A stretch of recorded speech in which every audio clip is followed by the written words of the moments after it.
Ako si Maria at ito ang aking kwento.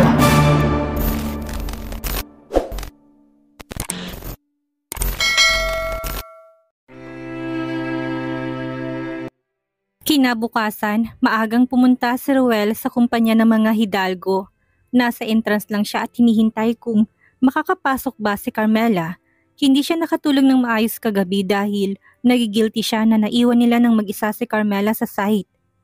Paano kung nagkataon na may mga tao pa doon at nakita si Carmela? Paano kung may nangyari kay Carmela habang mag-isa siya? Napapabuntong hininga na lang si Ruel at muling tumingin sa mga empleyadong pumapasok sa loob ng kumpanya. Mr. Festejo, what are you doing here? Tanong ni Sofia. How is your sister? Is she okay now? Palihim namang napairap si Sofia. Siya ang nandito pero si Carmela pa rin ang hanap ni Ruel. Hindi na siya nakatira sa amin. Bakit hindi mo nalang tanungin ang pinsan mo? Saka bakit ba tinatanong mo siya? Masyado kayatang concern kay Carmela. Hindi maitagong inis niya. Kasalanan natin kung bakit naiwan siya na mag-isa sa site. Hindi ka malang ba nag-alala na baka may nangyari sa kanya? Bakit ba kasi hindi mo sinigurado kung nauna na bang umalis si Carmela? Kayong dalawa ang magkasama sa sakyan kaya dapat ikaw ang nakakaalam kung naiwan ba si Carmela. Unless sinadya mo siyang iwan doon. Of course not. Sinisisi mo ba ako sa nangyari? Mabilis sa sagot ni Sofia. Kasalanan ko ba na umalis siya na hindi nagpapaalam sa atin? Hindi ko naman responsibilidad na alamin kung saan siya pupunta at kung uuwi na ba siya. Pero sana man lang siniguro mo na muna kung nakauwi na ba talaga siya. Hindi ka ba nagigilty na naiwan natin siya doon na mag-isa? Napairap si Sofia. Siya ba ang sinisisi dahil naiwan si Carmela na mag-isa? Bakit ba masyado sila nag-aalala dito? Kasalanan ko ba kung tatanga-tanga siya? Pwede naman siyang maglakad papunta sa highway para maghanap ng masasakyan niya at nang makauwi siya. Sinong tangang maghihintay doon? Paano kung walang bumalik sa kanya? Tapos kasalanan ko kapag may nangyari sa kanya? Stop blaming me. Hindi ko nakasalanan ng katangahan ng kapatid ko. Inis ng sagot kay Ruel sa kanya ito tinalikuran. Ibinagsak ni Sofia ang dala-dala niyang bag sa kanya sinipang sofa dahil sa inis na nararamdaman niya. Bakit ako sinisisi nila? Saka kung mag-alala sila, akala mo may nangyari na kay Carmela.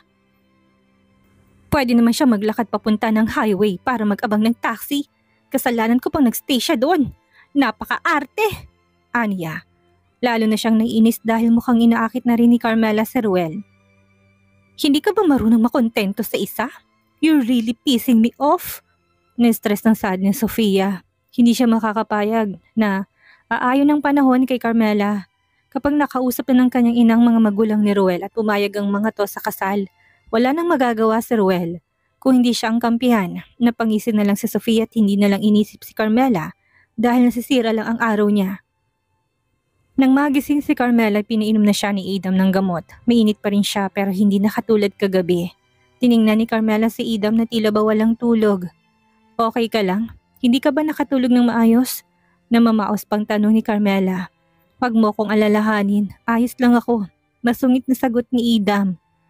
Hindi alam ni Carmela kung minagawa ba siyang mali para magalit si Adam sa kanya. Pasensya ka na kung nagiging pabigat ako sa'yo. Alam kong busy ka. Iniwan mo na lang sana ako dito. Alam mo ba kung bakit ako nagagalit at naiinis ha? Hindi na mapigilang wika ni Adam. Kunot noo lang naman siya na tinignan ni Carmela. Hindi matanda ni Carmela kung paano siya nakauwi. Hindi niya rin alam kung sino naghatid sa kanya para makauwi. Ano bang nagawa niya para magalit si Adam? Bakit hindi mo man lang sinabi sa akin na kasama mo pala sa trabaho si Ruel? Hindi ka man lang tumawag o nag-text sa akin. 2 oras ako naghihintay sa labas ng kumpanya niyo. Sinabi ko naman sa'yo na susunduin kita pero bakit hindi ka man lang tumawag? Paano kung may nangyari sa'yo sa lugar na yon? Paano kung hindi ka na namin naabot ang buhay? Nag-iisip ka ba, Carmela? Alam mo naman na wala ka mapagkakatiwalaan sa mga taong sa paligid mo, hindi ba? Galit na sigaw ni Adam. Napatulala na lang si Carmela habang inis na inis ang mukha ni Adam. Salubong na salubong ang mga kilay niya at namumulang tungki ng ilong nito dahil sa galit. Dapat takot o inis ang nararamdaman niya pero pagkamangha at tuwa pang naramdaman niya. Ramdam niya ang concern ni Adam para sa kanya. Ang taong kauna-unahan niyang nakita niyang nag-alala sa kanya na sobra. Masaya ka pa. Anong nginingiti-ngiti mo dyan?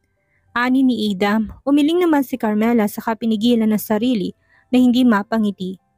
Bakit ang pogi sa paningin niya si Idam, lalo na kapag nagagalit to? Nasisiraan na yata siya ng ulo. Hindi ako natutuwa sa ginawa mo. Anong ginawa mo sa site na yon kasama si Ruel? Patuloy ni Idam sa mga tanong niya. Kasama ako sa project na gagawin ng kumpanya niyo at ng kumpanya namin. Hilaw namang natawa si Idam. Ginagawa mo ba akong tanga? Oo, kasal lang tayo dahil sa business pero may alam pa rin ako sa pagkatao mo kahit konti. Anong alam mo sa engineering? Isinama ko ni Ruel sa project. That jerk. Hindi na pinatapos ni Idam sa pagsasalita si Carmela. Sana una pa lang sinabi mo na sa akin. Wala ka namang maitutulong sa project na yun kaya bakit hindi ka nagreklamo? Bakit hindi mo kaagad sinabi sa akin para makausap ko siya? Pinilit ka ba niya na sumama? Ha? Hindi sumagot si Carmela. Alam niyang hindi magandang relasyon ni Idam at ni Ruel. Natatakot siya mag-away pang mga to nang dahil sa kanya. Ang sabi niya kasi ika-cancel niyang partnership kapag hindi ako I will talk to him. Wala siyang karapang bantaan o takutin ka dahil sumama ka man sa project ko hindi. Itutuloy pa rin yun. I will kill that bastard. Idam, saan ka pupunta? Sigaw ni Carmela. Nang biglang umalis si Idam, gusto niyang bumaba sa kama pero napahawak siya sa ulo niya nang pumintig iyon at makaramdam na siya ng hilo. Siguradong pupuntahan ni Idam si Ruel at kapag nagkataon, gulo ang mangyayari sa kanilang dalawa. Galit na pumunta si Idam sa kumpanya ng mga Hidalgo para puntahan si Ruel. Alam niyang ginagamit ni Ruel si Carmela para galitin siya. Akala niya makakaiwas siya kay Ruel dahil wala to sa kumpanya nila. Hindi sila magkikita araw-araw pero hindi niya akalain na si Carmela naman ang ginugulo nito. Idam? Ani ni Sofia na makita niya si Idam.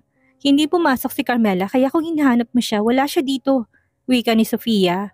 Matatanim naman ang mga mata ni Idam na tumingin kay Sofia kaya bahagya pang napatras si Sofia sa takot na masaktan siya ni Idam.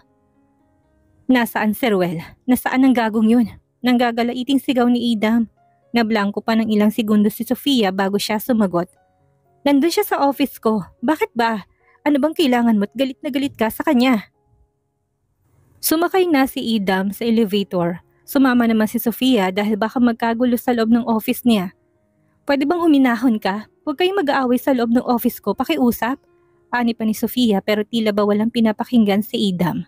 Nasaan ang office mo? Tanong ni Idam. Itinuro naman ni Sofia kung nasaan ang office niya. Mabilis sa tinungo ni Idam ang office ni Sofia. Halos lakad-takbo rin ang ginagawa ni Sofia para lang makahabol kay Idam. Don't fight at my office. Please. Pakiusap niya pero napasigaw na lang siya nang sipain ni Idam ang pintuan. Napatayo rin sa gulat si Ruel at nang makita niya si Idam, ay kunot noon niya itong tinignan. Anong problema mo? Pwede mo namang buksan ang pintuan gamit ang mga... Hindi pa naman natatapos ang sasabihin ni Ruel nang lumipad na sa mukha niyang matigas na kamao ni Idam. The heck? What the hell is wrong with you? Galit na angil ni Ruel. Hindi naman nakontento si Idam sa isang tuntok kaya muli niyang sinuntok si Ruel. Hindi rin nagpatalo si Ruel at sinuntok si Idam. Galit na kinuwelyohan ni Idam si Ruel at nang mawala ng balanse si Ruel. Dahilan para mapahiga ito sa sahig ay pumaibabaw sa kanya si Idam. Stop it! Tumawag na ako ng guard kapag hindi pa kayo tumigil! Sigaw ni Sofia sa kanilang dalawa, pero wala silang naririnig. Gusto sanang bugbugin ni Idam si Ruel pero pilit niyang kinalmang sarili niya dahil baka mapatay niyang pinsan niya. Kung galit ka sa akin, huwag mo nang idamay si Carmela. May trabaho siya dito kaya bakit pa siya pinilit na sumama sa project niyo ha? Wala siyang alam sa engineering at talagang binantaan mo pa siyang ika-cancel mong partnership ng kumpanya ni Lolo sa kumpanya nila? You bastard! Gigil na sad ni Idam na natili siya sa ibabaw ni Ruel habang nakaambang isa niyang kamao. Hindi ko sinasadyang maiwan siya na mag-isa sa site and she's okay naman na dumating tayo. Nakita mo naman siguro na wala akong ginawa sa kanya bago siya nawala ng malay at bumagsak sa putik. Carmela has a trauma with the big trucks pero nang dahil sa'yo, dahil sa katangahan mo at sa kagustuhang inisin o galitin ako, ang alaalang pilit na kinakalimutan ni Carmela ay muli niyang naalala. Hindi mo alam ang pinagdadaanan niya. Hindi mo alam kung anong nangyayari sa kanya sa tuwing naalala niyang alaalang pilit niyang kinakalimutan. Sa susunod ni isasama mo na naman si Carmela sa site, ipapabangga talaga kita sa dump truck.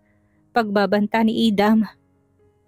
Natahimik naman si Ruel. Hindi niya alaman tungkol sa trauma ni Carmela at wala siyang balak paglaruan si Carmela gamit ang trauma nito. Nakikinig lang naman si Sofia. Ngayon niya lang din nalaman ang tungkol sa trauma ni Carmela. Alam niyang nabangga ang sinasakyan ni Carmela at ang ina nito noon Pero hindi niya alam na nagbigay pala ito ng trauma kay Carmela. Umalis na sa ibabaw ni Roel si Idam, kinakalma pa rin ang sarili niya dahil baka masuntok niya na naman ang pinsan niya. Inayos ni Roel ang kwelyo niyang nagulo at pinagpag ang damit niya. I didn't know about that. Kung alam ko lang na hindi pala siya kasama ni Sofia, hindi ko siya iiwan dun. Yes, I admit it. I'm mad at you and you're so annoying. Pero hindi naman ako magtatago sa palda ng babae. How is she now? Is she okay? Tanong niya pero hindi siya sinagot ni Idam. Hinarap ni Idam si Sofia kaya bahagyang napatras si Sofia. Kung sinadya mo mang iwan ang kapatid mo sa lugar na yon, sana masaya ka sa ginawa mo. Pero sa susunod na uulitin mo to, ikaw ang itatapon at iiwan ko at sisiguraduhin kong hindi ka na makakabalik. Pagbabanta niya kay Sofia. Napalunok naman si Sofia nang lumabas na si Idam ay nakasunod ang paningin ni Sofia. Hindi maiwasang hindi mainggit ni Sofia dahil sa pag-aalalang ipinapakita ni Idam para kay Carmela. Kung sana lang siyang naging bride, siya sanang makakaranas ng pag-aalala ni Idam. Sinadya mo ba talaga siyang iwan, Sofia? May alam ka sa trauma ni Carmela kaya ba iniwan mo siya doon? Saad naman ni Roel sa kanya. Umiling naman si Sofia dahil totoo namang wala siyang alam sa trauma ni Carmela. Oo, magkapatid kami. Kailangan ba na alam kong lahat sa kanya? Hindi ko alam ang tungkol sa trauma niya. I swear, sagot niya. Iniwan na rin siya ni Roel sa office niya. Dinadaan ba ni Carmela sa pagpapaawa para makuha ang dalawang festejo? Naiinis namang saad ni Sofia. Nang makabalik naman si Idam sa sakyan niya ay mariin niyang ipinikit ang mga mata niya. Hindi siya nakatulog ng maayos kagabi dahil paulit-ulit na napapanaginipan ni Carmela ang kanyang ina. Gustong sumigaw ni Carmela pero puro ungol lang ang lumalabas sa bibig niya at matindi rin ang pag-iyak niya. Paulit-ulit siyang ginigising ni Idam pero hindi nagigising si Carmela. Pero kumakalma naman ito.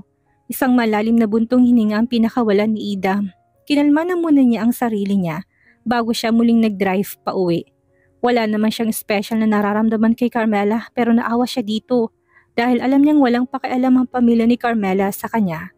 Wala itong ibang masasandalan. Hindi lubos may isip ni Idam na maraming taon na nagtitiis si Carmela sa pamilya niya. Nang makauwi siya naghihintay naman si Carmela sa kanya. Saan ka galing? Tanong kaagad ni Carmela sa kanya.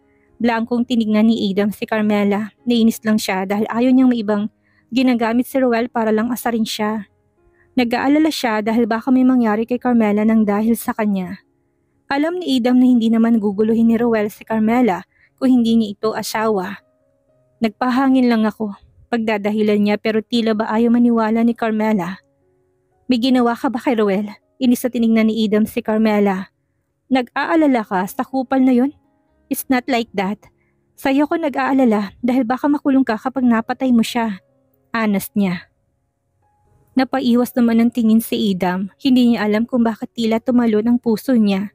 Dahil ba sa gulat o sa tuwa? Are you okay now? Mainit ka pa ba? Pag-iiba na lang ni Idam ng usapan dahil tila ba na awkward siya sa sinabi ni Carmela. Medyo okay na ako. Thank you for taking care of me. Tumango na lang si Idam saka to nagpaalam na sa labas na muna siya. Malamig naman sa kwarto ni Carmela pero tila ba biglang uminit ang pakiramdam ni Idam. Nakatitig naman si Carmela sa pintuan kung saan lumabas si Idam. Hindi niya alam kung paano niya mapapasalamatan si Idam sa mga kabutihan nito sa kanya. Sana lang ay makahanap na rin si Idam na makapagpapasaya sa kanya. Napabuntong hininga si Carmela nang biglang sumikip ang dibdib niya na tila ba nasasaktan kapag naisip niyang darating ang panahon na magmamahal ng ibang babae si Idam. Hilaw na natawa si Carmela sa sarili niyang iniisip. Ano bang pakialam ko kung makakahanap na siya ng babaeng mamahalin niya? This is just contract marriage and no feelings involved.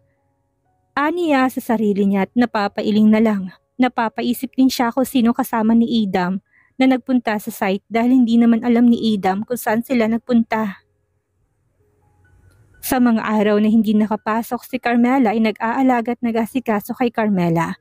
Okay na rin ang pakiramdam ni Carmela pero in-advise sa kanya na mas mabuting magpahinga na muna siya. Kamustang pakiramdam mo? Tanong ni Maria. Maaga pa lamang ay bumisita na siya sa bahay ng anak niya.